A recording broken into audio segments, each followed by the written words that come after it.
Yes, now we can discuss about one of the good topic, that is, did you know 40% of human jobs could be replaced by AI in the future? AI means artificial intelligence.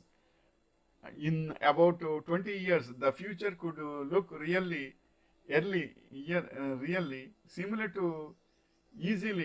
similar to Wall-E.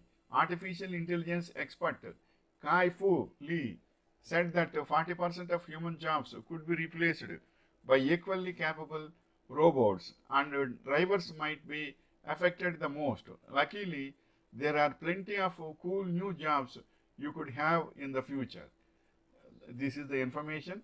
Especially 40% of human jobs can be replaced by artificial intelligence.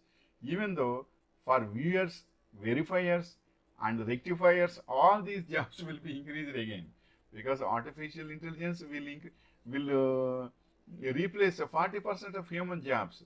But again, 40% will be increased. What I feel is, for verification of all these settings and reviews and all these things, again manpower will be increased in indirect way.